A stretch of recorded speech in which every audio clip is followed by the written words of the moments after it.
Esta clase de hoy abarca dos tramos distintos, porque primero que nada voy a hacer una introducción general al curso y después sí voy a desarrollar el tema que corresponde a la primera clase. Y acerca del curso, he puesto en el esquema que ustedes tienen en la mano dos preámbulos y una introducción. Hay un doble preámbulo que quiero desarrollar brevemente. Primero, acerca de la conveniencia y necesidad de tratar este asunto de la masonería. Alguna gente con la que yo he hablado, a partir de haber resuelto desarrollar este curso, me ha dicho, a modo de objeciones, ¿no? Cosas como, pero ¿para qué tratar hoy día de la masonería? Sigue vigente ese tema. Sería una objeción posible. Si es un tema que ya no tiene presencia alguna en la realidad, ¿para qué lo vamos a considerar? O también se puede pensar que es un tema que puede resultar innecesariamente irritante para cierta gente, o molesto, ¿no? Y si uno quiere evitar esa molestia o esa irritación, conviene evitarlo. Otra objeción posible. Ahora bien, yo pienso que el tema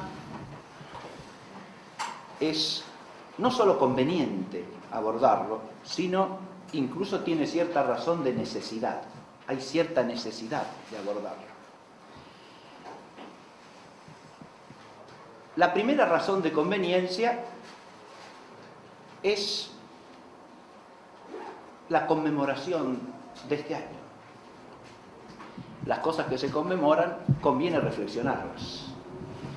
Y este año, quizá ustedes lo sepan, se conmemoran 300 años de la fundación de la Gran Logia Unida de Inglaterra, que nace como la Logia Unida de Londres y de Westminster. Eso aconteció en el año 1717. Y esta conmemoración ha dado lugar, y seguirá dando lugar a lo largo de este año, a una serie de solemnes celebraciones, especialmente en Inglaterra, por supuesto, aunque la Gran Logia Unida de Inglaterra tiene filiales en todo lo que fue el antiguo Imperio Británico y más allá también, ¿no? Por ejemplo, la Gran Logia de Francia, que surgió en los años 30 del siglo XX como contrapartida del Gran Oriente francés, que es de rito escocés. Pero la Gran Logia está afiliada, la Gran Logia de Francia, digo, a la Gran Logia Unida de Inglaterra. Pero el acto inaugural de todas las celebraciones de este año en Inglaterra consistió en un rito masónico solemne que se celebró nada más y nada menos que en la Catedral de Canterbury.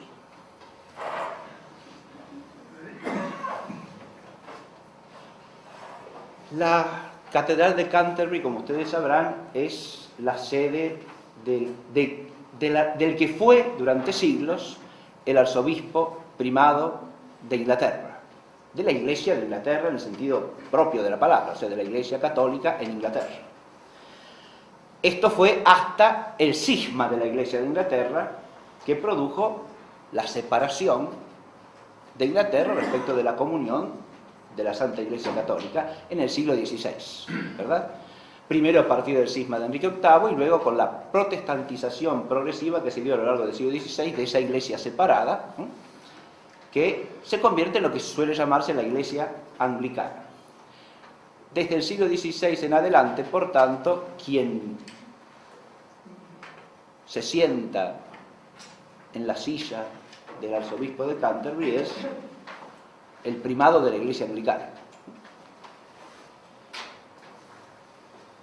Que, recordémoslo, porque este es un tema fundamental que va a atravesar todo nuestro curso, recordemos esto, según el único documento formal que existe del magisterio eclesiástico sobre el tema, que es un decreto del Papa León XIII, el clero de Inglaterra no puede ser considerado realmente como clero en sentido propio, porque no ha recibido el orden sagrado. Es una cuestión, dice el documento, que se puede dudar, pero ante la duda, la única medida práctica razonable es presumir que no tienen el orden, de modo tal que no hay por qué considerarlos ni siquiera como presbíteros, al que se llama arzobispo de Canterbury. Yo recuerdo a este respecto una anécdota que cuenta, que es muy impresionante. Hugh Benson es un personaje importantísimo de la historia de la Iglesia anglicana, era hijo del primado del arzobispo de Canterbury a fines del siglo XIX, y él se convierte al catolicismo, ¿no? Y escribe un diario, es el diario de su conversión, un libro breve, cuya lectura recomiendo, pero ahí cuenta que él pensaba que la Iglesia de Inglaterra era la Iglesia sin más, ¿no es cierto?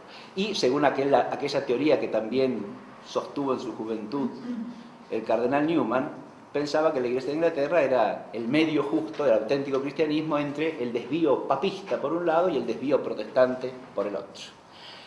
Eso lo pensé, dice este hombre, hasta que salí de Inglaterra y empecé a recorrer el mundo. Y me di cuenta que fuera de Inglaterra la Iglesia anglicana no era absolutamente nada.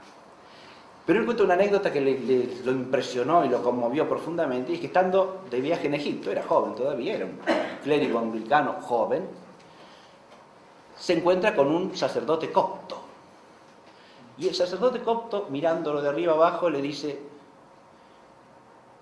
usted, ¿por qué se disfraza de sacerdote?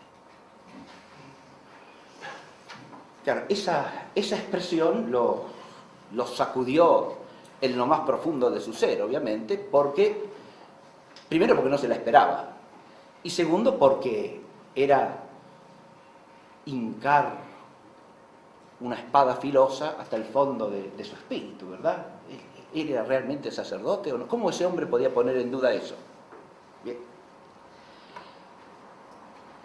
Vuelvo a la Catedral Primada de Inglaterra. Esta catedral tiene su origen en la misión de San Agustín, que está allí junto a San Gregorio Magno, que es el Papa que lo envió, ¿no? Origen de la Iglesia católica en Inglaterra después de la invasión de anglosajones y jutos que arrasan con lo que era la Iglesia ya implantada en la Britania romana. La evangelización de Inglaterra empieza entre el siglo II y el III, y a partir de ahí ya hay una cantidad importante de obispos en la Britania. Esa es la evangelización que se hace de los britones, o sea, los pobladores que habitaban esa región, esa provincia, digamos, del Imperio Romano.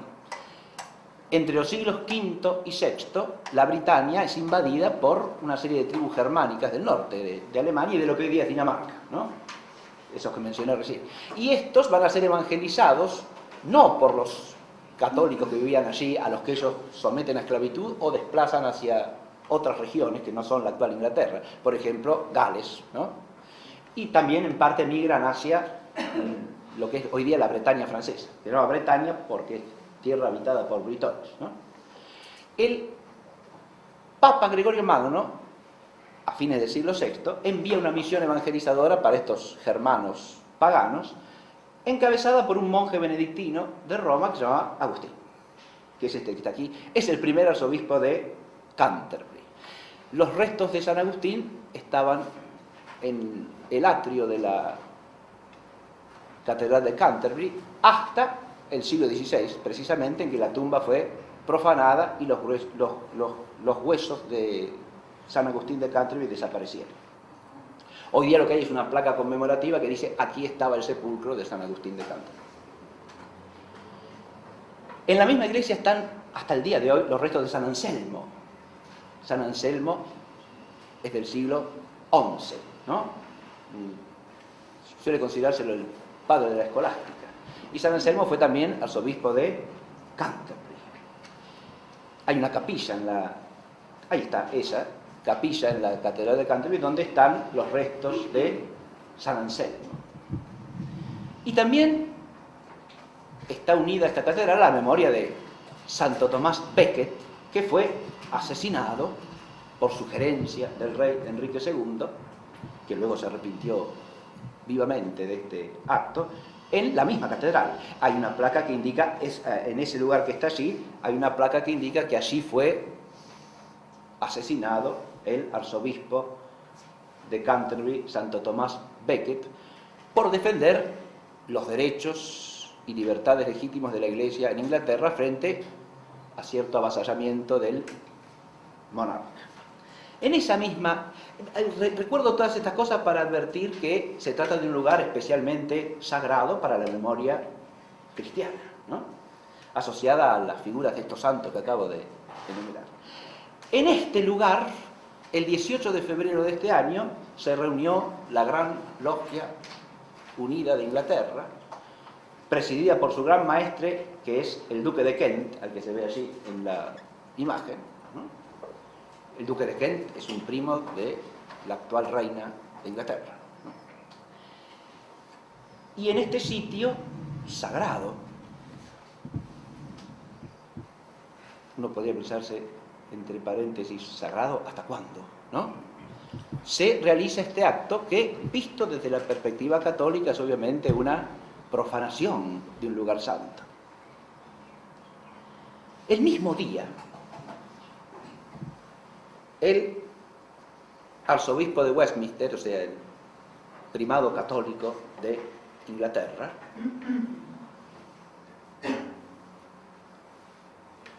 celebró una misa en la catedral de Westminster, en Londres, ¿no?, y en ella consagró Inglaterra al Inmaculado Corazón de María, ¿no?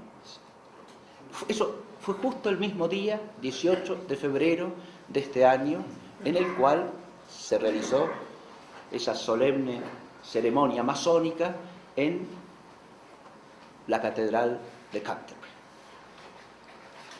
Tenemos acá un paralelo sumamente sugestivo, que es al mismo tiempo un contraste profundo, ¿no?, un contraste profundo que nos sirve de tónica para empezar a andar este curso. Cuando estoy haciendo referencia a estos hechos, parece que esta conmemoración es una razón de conveniencia suficiente para tratar de reflexionar algo acerca de qué es la masonería y de qué se trata con la masonería. ¿Está claro? El asunto era ese, si es conveniente o no es conveniente. Ante la objeción de que es un tema que carece de actualidad, yo diría que la carencia de actualidad queda refutada por los mismos hechos de semejante conmemoración, ¿no es cierto? Fíjense ustedes que, además, hay una vigencia no solo institucional de la masonería, sino también, basta que ustedes recorran en Internet las páginas oficiales de los sitios masónicos de la Gran Logia Unida de Inglaterra, del Gran Oriente de Francia, de la Gran Logia de Escocia, y recorran las filiales que tienen, cada una con sus autoridades, con su dirección de correo electrónico. O sea, es una realidad presente en todo el mundo institucionalmente. Pero además de eso, la ideología masónica, y esto es lo más importante para nuestro curso, es algo mucho más profundamente y más ampliamente presente que la institucionalidad masónica. Porque la ideología masónica abarca a amplios sectores del mundo actual en Occidente, diría yo, consciente o inconscientemente en muchos casos, a sabiendas o no, ocupa espacios importantísimos, modela sociedades enteras. Y eso es una razón de conveniencia altísima también. Es conveniente reflexionar sobre algo que tiene un influjo ampliamente presente en la realidad, y parece que sí. Ahora bien, no solo es conveniente, dije, sino que a mí me parece necesario.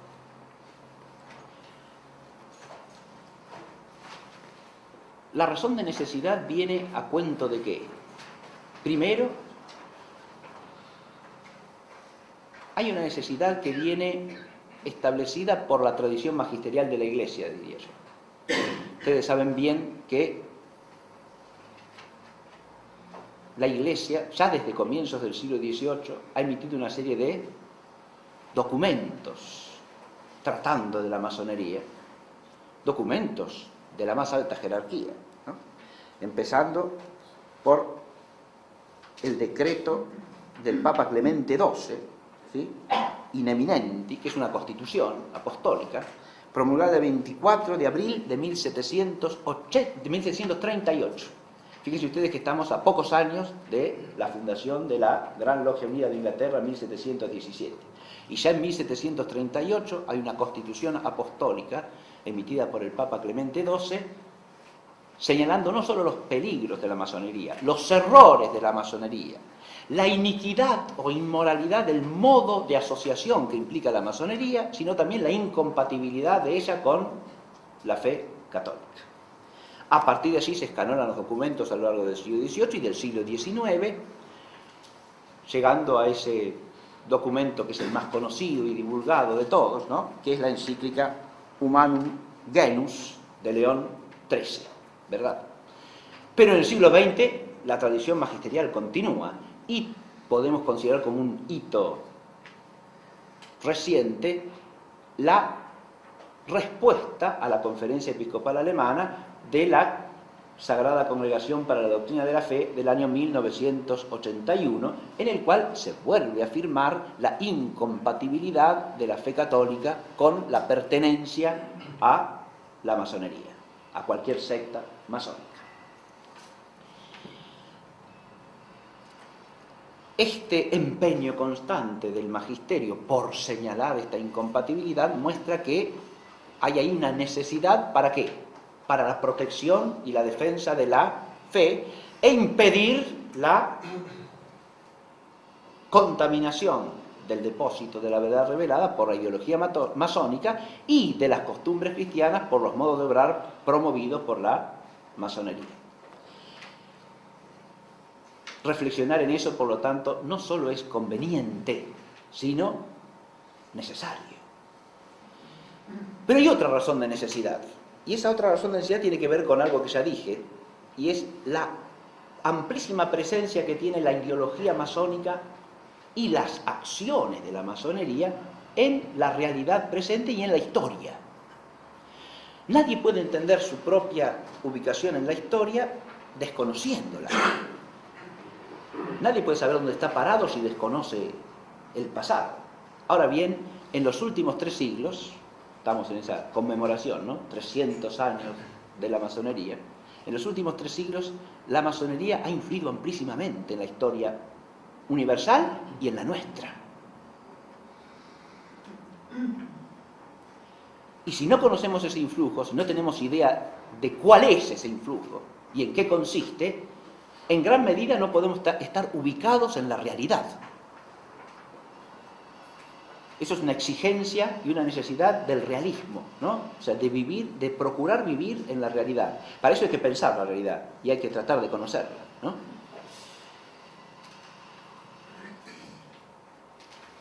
Y este curso, modestamente, lo único que pretende es eso, procurar cierta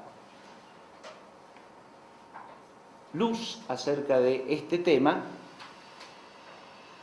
para que se lo piense y se lo conciba desde la razón y desde la fe cristiana.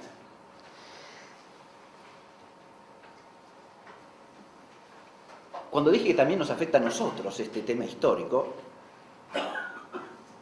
basta pensar que nuestra historia de los últimos 300 años está marcada por procesos en los cuales por lo menos la ideología masónica ha incidido profundamente.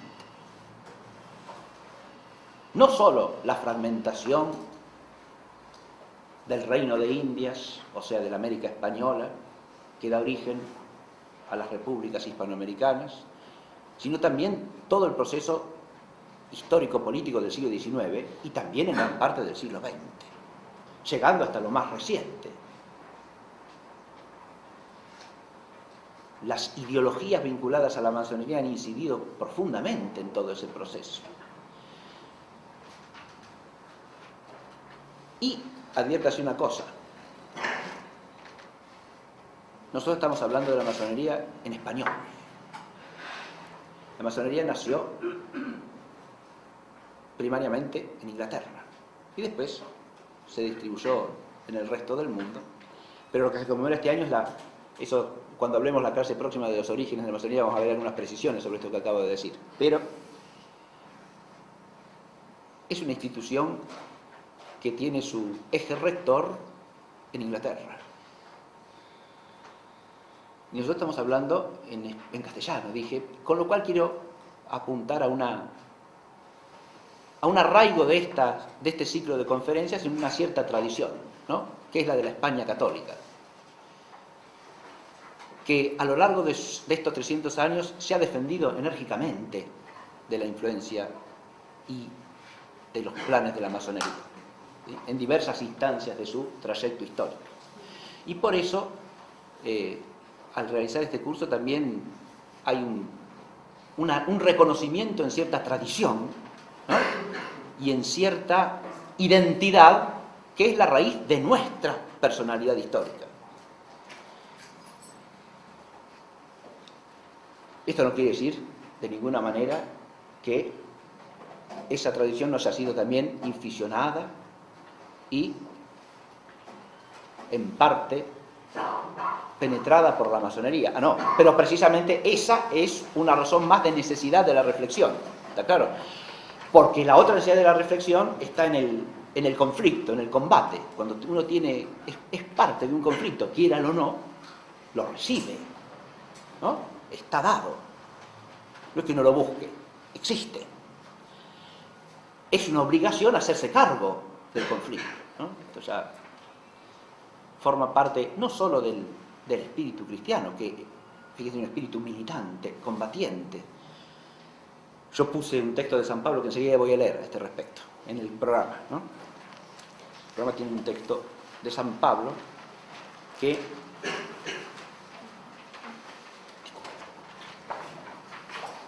tiene que ver con esto y por eso lo voy a leer a continuación, directamente. Nuestro ser cristiano no es un ser y un vivir que se puedan apoltronar en el mundo sin necesidad de combate alguno. Si alguien cree eso es que no ha leído el Evangelio, así de sencillo, ¿no? En Efesios 6, 10, 15 dice San Pablo: por lo demás, confortaos en el Señor y en la fuerza de su poder. Vestíos de toda la armadura de Dios para que podáis resistir a las insidias del diablo, que no es nuestra lucha contra la sangre y la carne, sino contra los principados, contra las potestades, contra los dominadores de este mundo tenebroso, contra los espíritus malos de los aires. Tomad, pues, la armadura de Dios para que podáis resistir en el día malo y, vencido todo, os mantengáis firmes. Estad, pues, alerta, ceñidos vuestros lomos con la verdad, revestida la coraza de la justicia y calzados los pies, prontos para anunciar el Evangelio de la paz. Con esto entro en el segundo preámbulo, que es la disposición de espíritu con que se ha de tratar acerca de la masonería. Y este texto de San Pablo me sirve para situar el eje de esa disposición, por lo menos en lo que hace a mí personalmente y a este curso. Esa disposición no puede ser sino una disposición combatiente, como dice acá San Pablo, de lucha, ¿no? San Pablo insiste acá a vivir el combate en el que estamos inmersos. Y ese combate, dice San Pablo, no es contra la carne y la sangre. Atención, San Pablo nos da una visión teológica del combate. Y un cristiano no puede tener otra visión, si ve cristianamente la historia y las cosas. Es a la luz de la revelación que tenemos que ver ese conflicto. No es un conflicto meramente humano. Y nuestra lucha no es contra la carne y la sangre, sino contra el poder humano. Eso puede estar incluido, puede ser una dimensión menor, pero no es la esencia del conflicto. San Pablo habla acá de algo que a ciertas mentalidades de hoy día podría hacerle reír, ¿no? O parecer ridículo.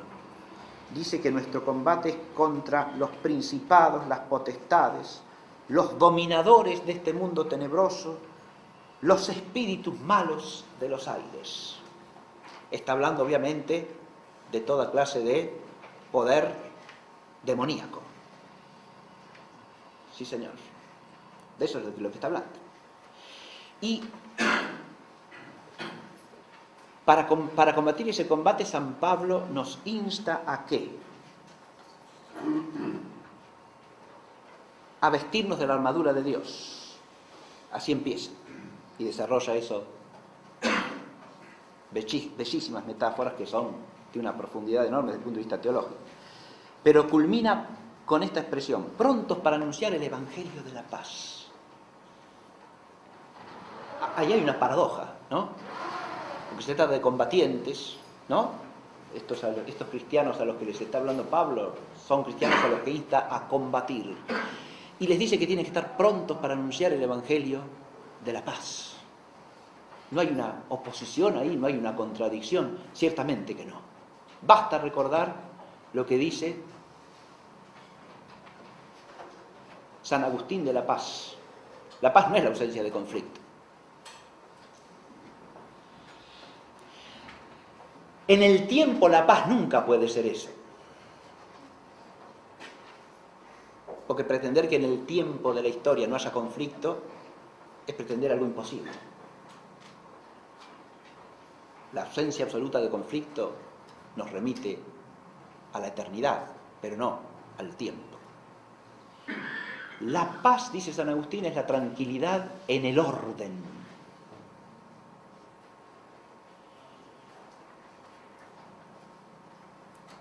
No en el desorden. La tranquilidad en el desorden es lo más opuesto posible a la paz. Porque si uno está conforme y tranquilo con el desorden, no tiene paz y no promueve la paz. Al contrario, es el enemigo de la paz. Porque la paz es, como dice San Agustín, la tranquilidad en el orden. Y por lo tanto, el que combate por el orden querido por Dios está luchando por la paz y está siempre dispuesto a anunciar el Evangelio de la paz. Además, las armas con que nos insta San Pablo a revestirnos, ¿cuáles son? Si seguimos este texto en su continuación, esas armas son las armas de la virtud cristiana, ¿no? De la fe, de la esperanza, de la caridad. Ahora, la fe como arma del cristiano tiene que ser una fe bien formada, una fe meditada, reflexionada, profundizada, lo que implica un pensar que proyecte la luz de la fe sobre la totalidad de la realidad y también sobre la historia. Que este texto de San Pablo tenga que ver con la masonería no es algo que se me ocurre a mí, es algo que está en la encíclica de León XIII que dije hace un rato, o sea, la Humanum Genus,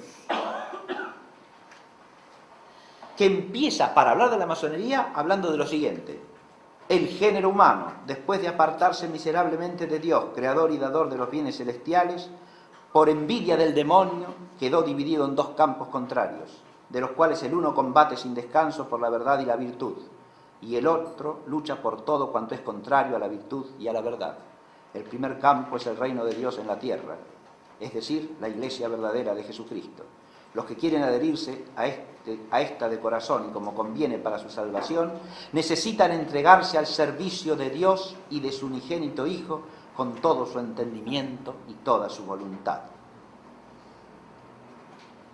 Y ahí están las armas del combate, ¿no?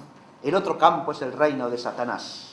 Bajo su jurisdicción y poder se encuentran todos los que, siguiendo los funestos ejemplos de su caudillo y de nuestros primeros padres, se niegan a obedecer a la ley divina y eterna y emprenden multitud de obras prescindiendo de Dios o combatiendo contra Dios.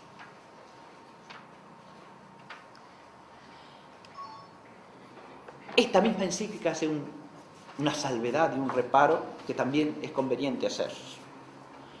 Dice León XIII en la encíclica que cuando se habla de la masonería y se rechazan sus errores y sus males objetivos, se tiene perfectamente en cuenta que esa condena es de la realidad objetiva de la masonería y no necesariamente de todos y cada una de las personas que subjetivamente se adhieren a eso, que pueden hacerlo a veces con desconocimiento, sin voluntad perfecta, por mera ignorancia, subjetivamente con buena voluntad. ¿Está claro? Esa es una salvedad que hace el propio León XIII y que conviene hacer, porque esa disposición de ánimo del combate no es una disposición de ánimo de odio a alguien o de odio al prójimo, al contrario. Si uno, esto también hay que decirlo hoy día porque pareciera que cuando se rechaza un error se comete un acto de inmisericordia. Y se trata exactamente del opuesto, porque el combate contra el error es obra de misericordia. Corregir al que yerra es obra de misericordia. Y enseñar al que no sabe, también. En la redacción antigua del rito romano de las preces del Viernes Santo hay una petición que se conserva, pero modificada, por las necesidades generales de los que padecen necesidad, ¿no? Los que están en distintas necesidades, los enfermos, los viajeros para que lleguen a su casa, los enfermos para que se sanen, etc. En la redacción antigua, tradicional, la primera petición es para que sean eliminados de la faz de la tierra los errores que corrompen al espíritu humano. La primera de todas las misericordias que tenemos que tener en cuenta, ¿no? Porque todas las otras que hacen a los bienes del cuerpo, si son para vivir en el error, en definitiva, son para la perdición. No se trata de un ánimo negativo, ni de un ánimo hostil para con el hombre, al contrario, se trata de un ánimo hostil para con el extravío del hombre. Y contra eso hay que ser hostil.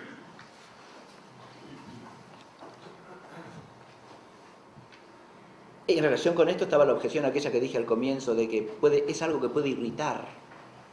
Si se trata de una irritación en orden al bien y a la modificación de la mente que se ilumina por la verdad y abandona el error, bienvenida sea la irritación. A todos nos duele corregirnos, por supuesto que sí, pero es una irritación buena y sana.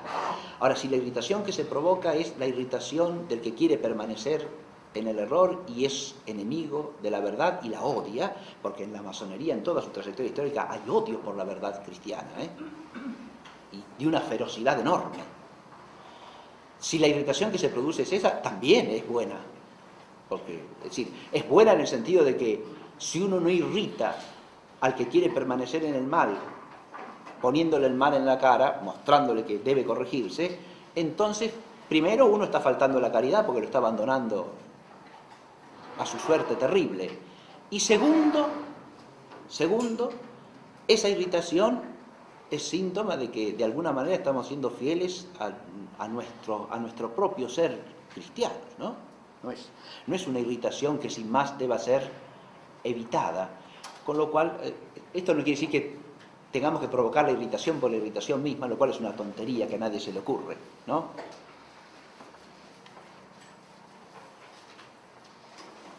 El último preámbulo es el objeto formal de este curso. Voy a tratar de la masonería, esto lo digo muy breve, pero voy a tratar de la masonería en general. Primera cosa que advierto a los asistentes, no voy a tomar ningún tema específico de la masonería. Hay multitud de temas específicos, claro. Usted puede hacer un curso como este y mucho más largo sobre ritual masónico solamente, por ejemplo, o sobre simbología masónica, ¿no? O sobre las distintas elaboraciones ideológicas que explican los grados del rito escocés, por ejemplo. Porque hay una serie de versiones distintas que explican el valor simbólico de los 33 grados del rito escocés. Pongan por caso. Bien. Este curso o la injerencia de la masonería en los procesos de independencia de las naciones hispanoamericanas. Otro tema específico. No voy a tratar de un tema específico. Voy a tratar, todos esos son interesantísimos, ¿está claro? Y cada uno de ellos podría ser objeto de un curso en particular. Pero yo voy a hablar de la masonería en general. Primera aclaración. Segunda, es decir, en su esencia y en sus notas propias fundamentales, no otra cosa. Que es un tema que tiene que ser el marco de todos los temas particulares, por supuesto, ¿no? Y lo otro que quiero aclarar es el enfoque de este tratamiento general, porque tratar en general de la masonería se puede hacer de distintas maneras, pero ahí dice que el enfoque es desde el punto de vista teológico, filosófico e histórico, y eso es lo que quiero aclarar, a la luz de la teología, la filosofía y la historia. Se trata de tres disciplinas, de tres saberes, cuya concurrencia es necesaria para hablar de la masonería en general. Empiezo desde abajo. La historia parece obvio, porque es un hecho histórico. Entonces, tenemos que conocer de historia para poder situarlo, para poder medirlo en relación con los acontecimientos contemporáneos, ¿no? Hay que enfocarlo históricamente sí o sí. Pero claro, la historia es una disciplina sumamente ardua. Y lo más arduo de la historia es el marco ideológico en que se desenvuelve el estudio de los hechos. Eso es lo más arduo de todo. Es lo más profundo también. Implica siempre un marco filosófico la historia, ciertamente. Por eso hay una anterioridad de la filosofía respecto de la historia, como saber. Aún en el origen histórico, en la antigua Grecia, ¿no? La filosofía viene antes, la historia viene después. Porque la historia, todo hacer historia presupone una cierta concepción de lo que es el hombre y de para qué existe en el mundo. Si no, no se puede contemplar al hombre históricamente. Eso para el griego implica una consideración filosófica con un trasfondo religioso, que es el de su propia religión clásica, ¿no? Pero, si nosotros contemplamos la historia cristianamente, ese marco filosófico es una filosofía sana, como la que ha desarrollado siempre la tradición católica, y en el marco ¿de qué? De la fe. Pero eso nos lleva a la última luz, la más elevada de todas, porque ni historia ni filosofía en la vida y en la tradición histórica del cristianismo pueden existir sana y plenamente sino a la luz de la fe, pero de una fe a su vez profundizada sistemáticamente a partir de la ciencia teológica. Una de las desgracias que tenemos nosotros en estos días que vivimos, y eso aquí y en todo el mundo, es la idea de que la teología puede ser considerada una cosa para aplicar en ciertos temas religiosos, ¿no? Para la devoción privada, pero cuando se habla de la historia o cuando se habla de cuestiones filosóficas, cuando se habla de la ciencia, cuando se habla del arte o cuando se habla de la política, la teología no tiene ni pío que decir. Pero eso es mirar la realidad sin relacionarla con la fe. Es desvincularla de la luz más profunda de la que podemos gozar en nuestra inteligencia humana, que no es una luz que venga de ella, sino que es la luz de la fe que por gracia de Dios hemos recibido en el bautismo. Pero esa luz de la fe es para que la profundicemos, para que la apliquemos, para que la pensemos constantemente, ¿no? Y a través de ese pensamiento, con ella se pueda iluminar la totalidad de la realidad. En el caso particular de la masonería, si no llegamos a la luz teológica, ni siquiera entendemos de qué se trata la masonería. Porque la masonería, como anticristianismo que es, o se entiende teológicamente o no se entiende. No puedo entender un fenómeno anticristiano si no es teológicamente. Adviértese que las cosas negativas solamente se entienden como privación de lo positivo. Es un principio metafísico. Yo no puedo entender intrínsecamente el mal, y porque el mal no tiene esencia intrínseca. Es la privación de un bien. Entonces el mal se entiende en la medida que se entiende el bien del cual es privación.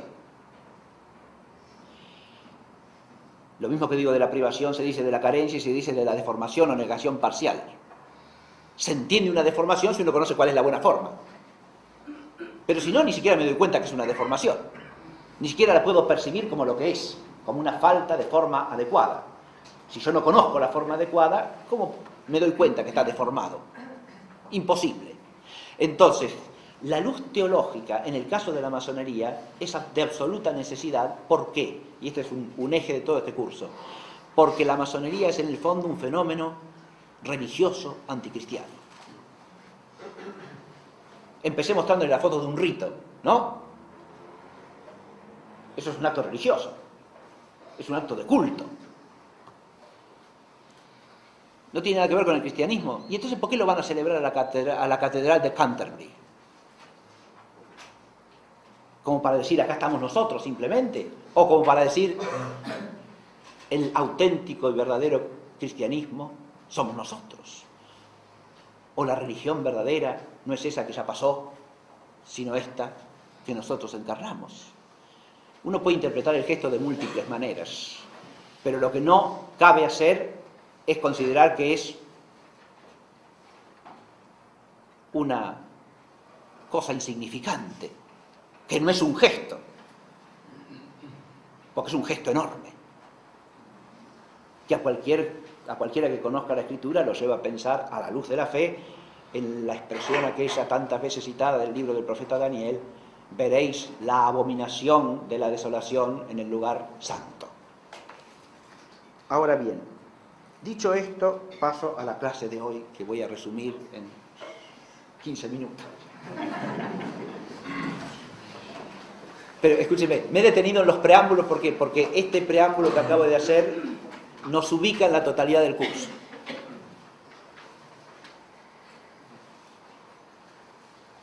La triple efeméride y el horizonte del curso es el primer punto de la clase de hoy. Hablo aquí de una triple efeméride. He hecho alusión a una conmemoración. Pero este año 2017 coinciden 3 conmemoraciones, de las cuales la que nombré, de los 300 años de la fundación de la logia, Gran Logia Unida de Inglaterra, es una. Hay otra que nos remite a 200 años antes. 1517 tenemos el gesto de Fray Martín Lutero, que pone en la puerta de la capilla de la Universidad de Wittenberg sus famosas tesis. 1517. 500 años de eso. Y más hacia acá, hace apenas 1917, se cumplen este año 100 años de la Revolución Rusa, que liquida la Rusia zarista y termina instaurando el régimen soviético. Esa revolución no empieza como revolución soviética. En el mismo año 1917 suceden 3 revoluciones, o sea, una revolución con 3 fases sucesivas, ¿no? Recuerden ustedes que primero sube un gobierno liberal presidido por el príncipe Lvov, luego el gobierno socialista radical de Kerensky y por último el gobierno bolchevique, ¿sí? Que va a permanecer unas 7 décadas a partir de ahí. Bien. Pero son 3 efemérides. ¿Y qué tienen que ver entre sí? Y en primera instancia pudiera parecer que nada. Y sin embargo, el horizonte de este curso es que esas 3 efemérides tienen un vínculo profundo entre sí. ¿Por qué? Ese vínculo se puede establecer en diversos niveles de reflexión. Hay vínculos históricos concretos, fácticos. ¿Dónde nace la masonería principalmente y se desarrolla con amplitud? En países protestantes. De modo que como fenómeno histórico también hay un vínculo. ¿Está claro? Un vínculo fáctico. Si uno va a la efeméride de 1717, se constituye la Gran Logia Unida de Inglaterra. Muy bien. ¿Quiénes son los padres fundadores de esa logia? Y uno estudia los nombres, ve quiénes son, y son todos protestantes. Los 2 artífices fundamentales son un presbiteriano de origen escocés, que se llama Anderson, que es el que escribe las constituciones famosas del año 1723, ¿sí?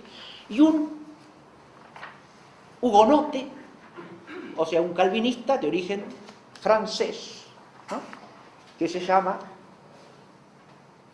Jean Théophilus Desaguiliers, y que nació en La Rochelle el 13 de marzo de 1683. Entonces, el vínculo es fáctico. Uno después podrá preguntarse por qué y tratar de estudiarlo, pero hay un vínculo de hecho. Cuando estudiemos la clase próxima el origen de la masonería, se verá que gran parte de la ideología premasónica, la que va preparando a la masonería entre el siglo XVI y XVII, es de matriz protestante. Entonces hay una conexión fáctica. Y después entre la masonería y la Revolución Rusa, ¿qué conexión? Pero la masonería no es liberal, la masonería no es... ¿Qué tiene que ver con el comunismo? El que piense eso pasa por alto que el comunismo es parte del complejo ideológico iluminista asociado a la masonería desde su origen. Y que liberalismo y comunismo son dos aspectos contrapuestos parcialmente de una misma concepción del mundo. Pero también hay conexión fáctica. Esto puede parecer anecdótico, pero en los hechos existe la conexión. Detrás de la Revolución Rusa está toda la transformación del pensamiento tradicional ruso en un pensamiento infiltrado por el iluminismo a lo largo del siglo XIX en Rusia. Pero además de eso, concretamente, el gobierno de Kerensky tuvo un gabinete de ministros que era casi todo masón. Y la inflexión final, o sea, el golpe bolchevique, requirió de la ejecución de una gran operación de repatriación de los líderes comunistas exiliados. Porque Lenin estaba en Suiza, ¿sí? Y Trotsky estaba en Nueva York. Había que llevar a esta gente de nuevo a Rusia para que liderasen la revolución, ¿no? Ustedes saben bien que a Lenin lo lleva un tren fletado desde Alemania, ¿no? Ahora bien, la financiación de ese tren está en conexión con una gran familia de banqueros alemanes ligados a la masonería, que son los Warburg. Esta conexión puede parecer sorprendente. Bueno, sí, Alemania quiere que Rusia pierda la guerra y entonces le meten una quinta columna, ¿no es cierto? Eso es fácil de comprender. Sin embargo, hay más que eso, porque Trotsky, que está en Nueva York, llega a Rusia no solo financiado por la banca, una banca también de origen alemán que estaba en Nueva York, que es la Schiff y Loeb, con la cual los Warburg tenían hasta parentesco, ¿sí? Había dos Warburg casados, uno con una Loeb y otro con una Schiff. De manera que eso financia la operación de retorno, pero además interviene un personaje interesantísimo que les recomiendo investigar, que era secretario del presidente Woodrow Wilson, ¿no? El de los 14 puntos. Bien. Este hombre se llamaba Edward Mandelhaus, y este hombre era un masón de alto rango, y este hombre es el que va a intervenir personalmente para que el gobierno del Canadá, que detiene a Trotsky cuando pasa la frontera, ¿no? En viaje hacia lo deje pasar y le permita viajar tranquilamente para que pueda volver a Rusia. Digo, puede parecer anecdótico esto, pero son hechos concretos en los que se ve la conexión fáctica entre una voluntad masónica operativa, ¿no? Hay que lograr que esta gente vuelva, y la revolución comunista soviética. Mandelhaus además tiene un librito que es una novela de ficción política en la cual promueve una transformación de la sociedad norteamericana en un sentido socialista. De modo que el vínculo entre masonería y comunismo es un vínculo también real, histórico, fáctico. Pero si uno permanece en este plano fáctico, la conexión entre las tres efemérides no se ve del todo. Hay un plano mucho más profundo que conecta a las tres efemérides. En el libro La Alemania Católica, Monseñor Ruta dedica un capítulo a la temática de la relación en la Alemania de los años 50, después de la guerra, entre católicos y protestantes. Y al comienzo de ese capítulo habla de un horizonte histórico en el cual esa relación se mueve. Y ese horizonte está marcado por una triple rebelión hecha bajo el nombre de libertad. La primera es la rebelión contra la Iglesia. Y ahí tenemos la efeméride del 1517. Los von der Kirche, libres de la Iglesia. Nos liberamos de la Iglesia. Segunda rebelión, liberación de Cristo. Esta está asociada al iluminismo del siglo XVIII, a su concepción deísta de la realidad, naturalista, al indiferentismo religioso, al racionalismo, ¿no? Nos liberamos de Cristo. Nos liberamos. Y tercero, nos liberamos finalmente de Dios, sin más. Y ahí tenemos ya el aspecto ateo de la rebelión explicitado, ¿no? Y eso se puede conectar claramente con la revolución bolchevique de 1917. Ahí tenemos un horizonte más profundo porque es un horizonte de reflexión teológica ya, no meramente fáctico, que conecta esos tres procesos históricos. Pero además muestra algo que es terrible, porque en los tres casos hay la pretensión de una liberación.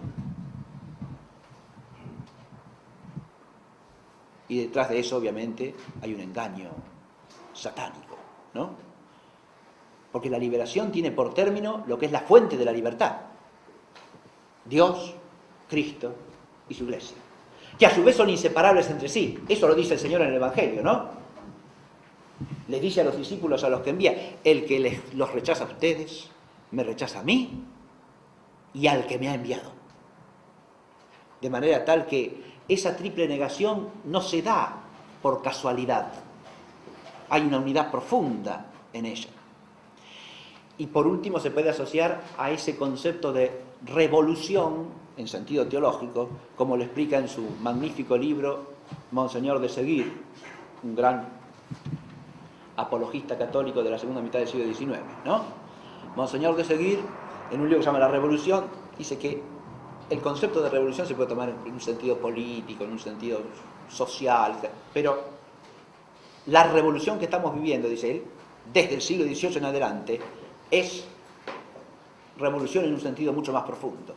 Revolución quiere decir ahí rebelión contra Dios y contra su autoridad. Y en este sentido, los tres fenómenos se vinculan en la misma línea de la revolución. Adviértase que hay una revolución, podríamos decir primero religiosa, una revolución después social y cultural, y luego una revolución política. Pero en el fondo es las tres cosas siempre. No se puede separar. Porque la revolución religiosa protestante también es social, sí señor, y también es política, por supuesto. Y la revolución del siglo XVIII es solamente cultural y de ideas y de las luces. No, señor, ¿qué va a ser las luces? Es también política, por supuesto, y es social, también. Y es religiosa, también. Porque pretende una religión, una suprarreligión, respecto de cual todas las religiones positivas no son más que algo superado, ¿no? O algo de valor subjetivo y nada más. Y por último, el comunismo soviético, claro, es una revolución política, social, económica, pero también religiosa. Sí, señor. Porque implica la religión consumada de la antropolatría, es decir, el hombre hecho ídolo del hombre, Dios del hombre, y nada más. Y eso proclamado como el bien que salva al hombre. Y eso es profundamente algo que está en las entrañas del iluminismo y de la masonería. Visto en este horizonte, el tema de la masonería es como un eje, ¿no? Que recoge el proceso anterior y lo proyecta hacia el proceso posterior. Y por eso nos centramos en él, en esta conmemoración. ¿Cuál es el vínculo entre masonería e iluminismo? Porque son dos fenómenos distintos. Una cosa es la masonería, fenómeno institucional, ¿no? Y otra cosa es el iluminismo, fenómeno básicamente ideológico-cultural, ¿no?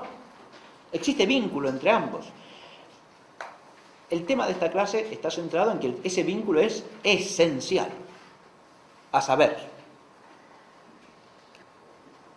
lo que llamamos masonería como institución pertenece al ámbito del iluminismo, del complejo iluminista, y no se puede entender sin él. En la próxima clase hablamos de los orígenes de la masonería, y a la masonería se pueden rastrear orígenes próximos, remotos y remotísimos, pero el fenómeno real de la masonería no se puede identificar con otros fenómenos precedentes por más que sean análogos. ¿Y por qué no? Porque pertenece a un complejo histórico que es el del iluminismo, que se desarrolla entre los siglos XVII y XVIII. ¿Está claro? A partir de allí, y de ahí se continúa hasta nuestros días. Pero la configuración de ese fenómeno no es anterior. La masonería en este sentido le dará un giro nuevo a cosas que existieron en otra época bajo otra forma. Sí, señor, eso se puede conceder, pero no se identifica con otras cosas, no es idéntica. Y no es idéntica precisamente por la mutua pertenencia entre iluminismo y masonería. Basta repasar los aspectos centrales de la ideología iluminista. Y acá es donde entramos en el tema que da título a la clase, ¿no? Las luces. ¿Es el siglo de las luces del siglo XVIII? El título dice que no. Dice que es el siglo de las tinieblas, no de las luces. Pero son tinieblas que se visten de luz. Y de nuevo ahí asoma la estructura satánica del fenómeno. Claro que sí. Porque el demonio se viste de ángel de luz. De manera que las tan venteadas luces son en el fondo tinieblas, no luces.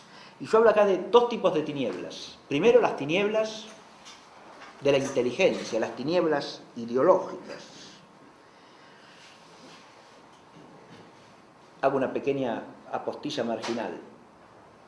Cuando hablamos del influjo del maligno sobre el hombre, recordemos que el hombre es un ser espiritual corpóreo, pero que se constituye esencialmente por ser una persona, es decir, por ser de naturaleza espiritual. Y por lo tanto el influjo del maligno no es primariamente corpóreo, ¿no? Como a veces se lo quiere presentar en ciertas visiones deformadas y publicitadas por la cinematografía, ¿no? La posesión, eso es un fenómeno que existe, que puede darse. Constan los evangelios que puede darse, ¿sí? Pero es nada más que un signo del otro, que es lo importante. ¿Y el otro fenómeno cuál es? El influjo en el espíritu del hombre. En la inteligencia y en la voluntad. En el modo de pensar y en el modo de vivir. Y por eso están las tinieblas del siglo XVIII. Tinieblas, primero, que consisten en ¿qué? En naturalismo, racionalismo, secularismo, inmanentismo. He dicho 4 palabras que espero signifiquen algo para ustedes, porque las voy a caracterizar muy brevemente. ¿Qué quiere decir naturalismo? Negación de todo el orden sobrenatural. No hay más que la naturaleza. Que como dice un librito de un carmelita que apostató de la fe, es un autor de fines de mediados del siglo XVII, carmelita italiano, que se pasó al anglicanismo, después salió del anglicanismo y pretendió volver a la Iglesia Católica, pero sosteniendo sus doctrinas premasónicas, preiluministas. Este autor escribió un libro que se llama De la naturaleza, diosa y señora de todos los hombres. ¿Está claro? La naturaleza se identifica en última instancia con Dios. La naturaleza es lo supremo. Esa es la esencia del naturalismo. Se descarta todo el orden sobrenatural. Y a partir de ahí, aun cuando se afirme que hay un Dios como arquitecto del universo, como un Dios incluso providente, ese Dios ¿cómo obra en el mundo si todo es natural? Solamente a través de la naturaleza. Y por lo tanto, obra solamente a través de ¿quién? Del hombre que se comporta naturalmente. ¿Se advierte esto? La idea de un gran arquitecto del universo y de los masones, que se dan ese nombre tomándolo de un oficio, ¿no? Ustedes saben que masón significa el constructor, el albañil, ¿no? El que trabaja en la construcción. No confundamos, por favor, los gremios de masones de los siglos anteriores con la masonería, ¿no? Ya en la clase próxima hablaremos de eso, pero entre las llamadas logias operativas, que no son logias, son gremios, y las logias especulativas, que son la masonería, hay una diferencia esencial. No se trata de lo mismo y un desarrollo histórico de lo mismo, ¿eh? No tiene, en realidad, en el fondo, nada que ver.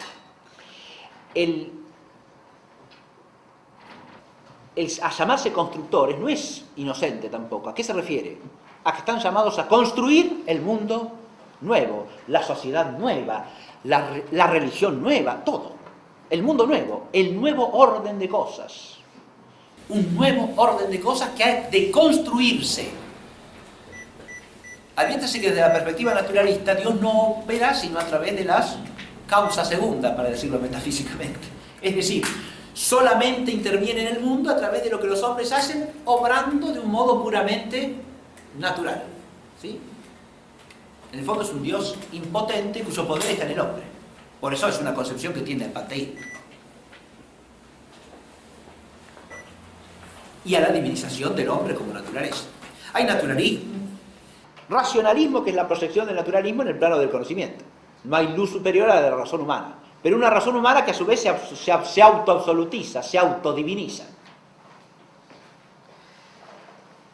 Secularismo, porque todos los fines están en el tiempo, en el siglo. Secularismo. Asociado a su vez al laicismo, que viene del naturalismo y del secularismo combinados. Es decir, ninguna institución de pretensión no natural puede interferir en la marcha del progreso histórico que debe ser conducido y construido por los hombres. Machaco en esto de la construcción, ¿por qué? Porque es una categoría que hoy día hasta nosotros mismos la tenemos metida, ¿no? Hay que edificar un mundo mejor, hay que construir una sociedad mejor. Y aunque uno lo piense no en un sentido masónico, sino en un sentido cristiano, el solo concepto ya es una infiltración masónica que hay que evitar. La sociedad no se construye. La sociedad son vínculos entre las personas, por lo tanto se vive, no se construye. Y se vive moralmente o no se vive. La sociedad son relaciones entre personas. Los hombres construimos cosas, no personas. Y los actos morales se obran, no se construyen.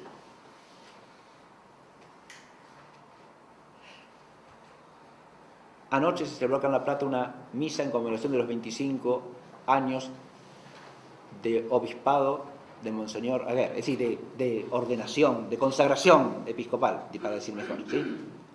Se cumplieron hace poco los 25 años de su consagración como obispo. Y en la homilía de la misa dijo algo que tiene que ver con esto, y por eso voy a tratar de recordar sus palabras,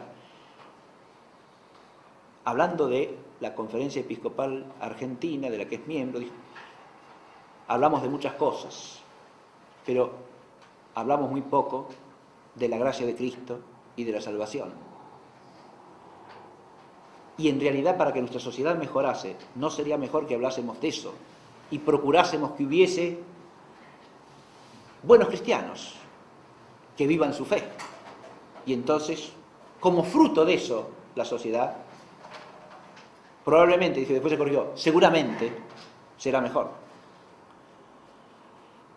Pero eso implica una visión de las cosas que no es construir la sociedad con golpes de mano, como si fuésemos los arquitectos de nuestro destino, que esa es la concepción antropocéntrica, sino vivir la gracia con la humildad de los hijos de Dios y también con el coraje de los hijos de Dios, ¿no?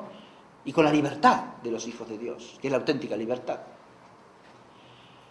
Pero eso es vivir cristianamente. Es un camino mucho más modesto, aparentemente. Al contrario, es un camino mucho más exaltante, mucho más hermoso y mucho más adecuado a la naturaleza humana en sentido propio.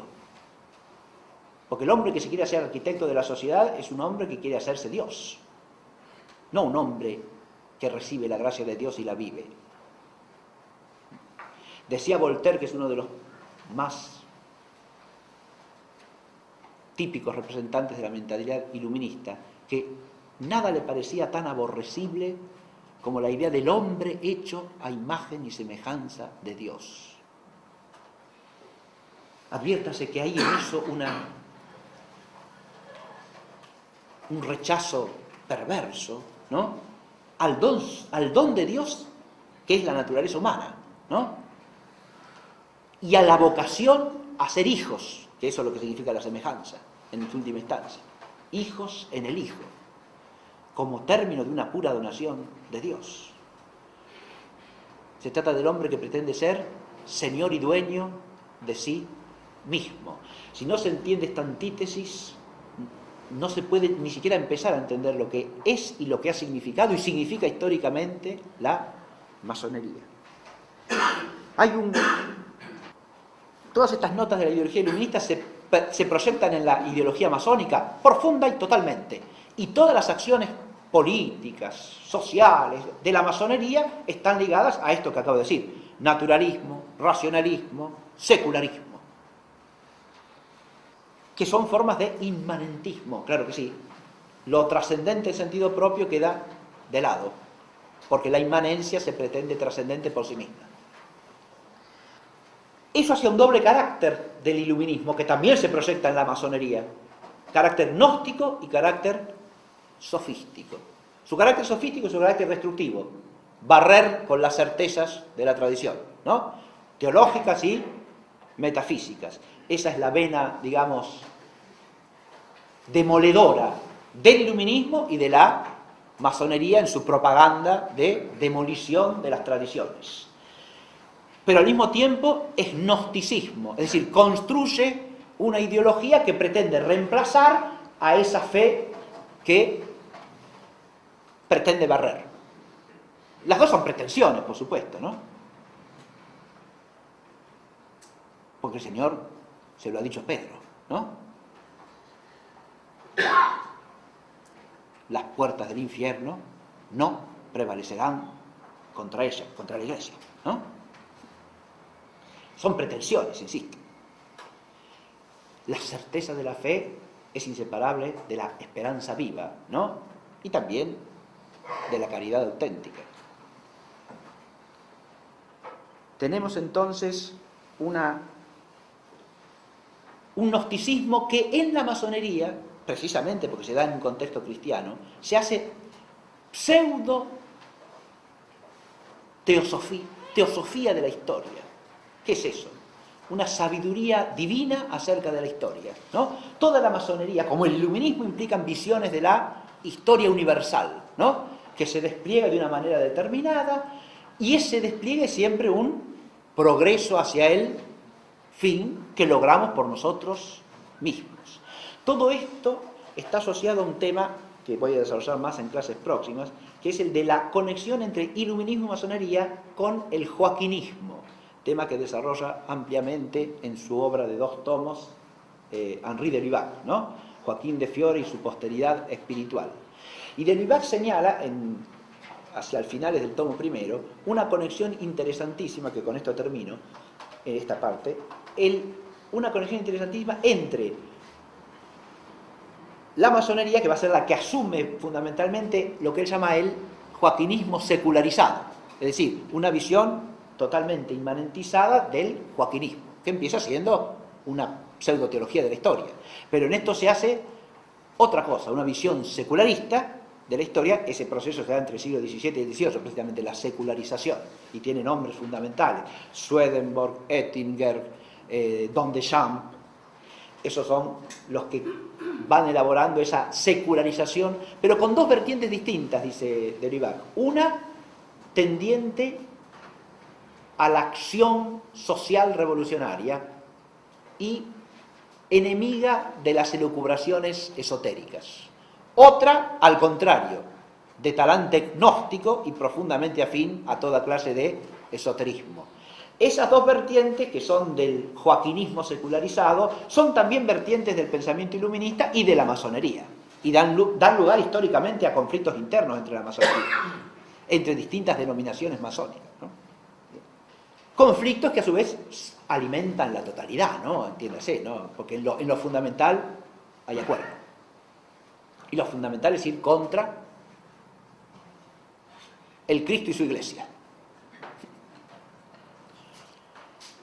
Pero estos son tinieblas, ¿o no? Si se instala esto en la sociedad del siglo XVIII, y en la medida en que se instaló, la sociedad de la Europa cristiana se hizo ¿cómo? ¿Luminosa? No, señor, se hizo tenebrosa. ¿Qué luminosa? Son las tinieblas ideológicas del siglo XVIII. Pero además están las tinieblas prácticas, y esto lo digo muy brevemente porque ya me pasé 20 minutos. Revolución de las luces, la tiniebla de la vida social. Además de la ideología de las luces, que son las tinieblas de la mente, donde se trata de suplantar la luz de la fe por las tinieblas ideológicas de la masonería, del iluminismo, de una antropolatría militante, están las tinieblas concretas de una revolución que es puesta en marcha, ahí es donde la masonería interviene más activamente, puesta en marcha ¿de qué? De la transformación de la sociedad, de la construcción, entre comillas, de la sociedad, que es destrucción del orden. Y ahí están las tinieblas, porque se destruye el orden concreto de la vida social. Y yo aquí he puesto primero, hay una triple destrucción básica que se opera en el siglo XVIII. Miren, el siglo XVIII tiene 3 revoluciones básicas. El año pasado yo aquí, en esta misma sede, en otro salón de esta misma casa, el año pasado yo hablé de un personaje que no es muy conocido, que es William Cobbett, ¿no? Desarrollando su temática de las 5 revoluciones. Bueno, pero en el siglo XVIII hay 3 revoluciones. Nosotros solemos acordarnos, pensamos iluminismo, masonería, enseguida aparece la Revolución Francesa, si es que podemos conectar una cosa con la otra. Pero hay otras 2 anteriores, ¿eh? Una es a fines del siglo XVII, sí, pero forma el mismo ciclo. Y es la primera, la que abre el camino. Esa es la llamada gloriosa del 1688 en Inglaterra. Y esta es la primera que abre la edificación de un orden masónico en la vida real de una sociedad cristiana. Esta revolución, que abre también la posibilidad concreta de institucionalizar la masonería en amplia escala, ¿no? Con grandes logias unificadas, esta revolución es también la que instaura la revolución agraria, despuebla los campos de Inglaterra para hacinar a la gente en las ciudades, ¿sí? La revolución financiera, creando una banca poderosísima que financie todo ese capitalismo que no va a ser más que instrumento de la construcción de un orden nuevo en Inglaterra y en el mundo. En Inglaterra y en el mundo, hace nacer la Banca de Inglaterra como existe hasta el día de hoy, hace nacer el Parlamento como existe hasta el día de hoy, es decir, un gobierno básicamente oligárquico, plutocrático, con una mascarada de monarquía. ¿Está claro? Un rey que no es rey. Fíjense que de nuevo funciona la duplicidad del engaño, ¿no? No hacemos una revolución y sacamos al rey. Lo dejamos. Pero es un rey que ya no es rey. Hace como que, pero no reina. Cosa interesante para meditarla por sí sola, ¿no? Esa duplicidad, esa dualidad, esa figura del engaño. Esa revolución es como la matriz de las otras que vienen después, que son la norteamericana y la francesa. ¿Está claro? Y después de ellas, eso se internacionaliza, ¿no? Bien, el resto del mundo viene, nosotros también, ¿no? Detrás. Pero hay una destrucción primero del orden familiar y de la economía. Esas 2 cosas hay que saber asociarlas, porque, fíjense, la defensa de la familia y la defensa de la propiedad privada asociada a la familia que ha hecho siempre la Iglesia, son la defensa de lo mismo, de la institución familiar en su raíz profunda y como anterior a ¿qué? A todo orden político, porque la familia es primero.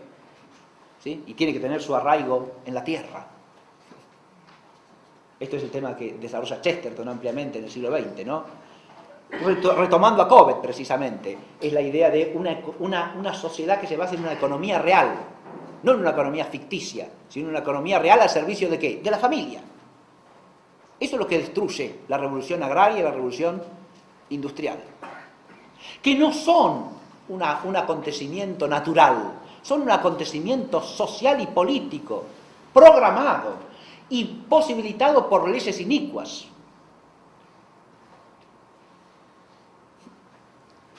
Esto es otra. El naturalismo nos hace creer que la historia es el curso de un río. No, señor. La historia humana la hacemos los hombres. Y son actos humanos lo que hacen la historia. La revolución industrial no se hace sola. Y la revolución agrícola tampoco. Esas transformaciones de la sociedad tienen un fundamento operativo en las acciones de los hombres. Y son proyectadas por los hombres. No acontecen como algo de la naturaleza. Esto es lo que hay que entender.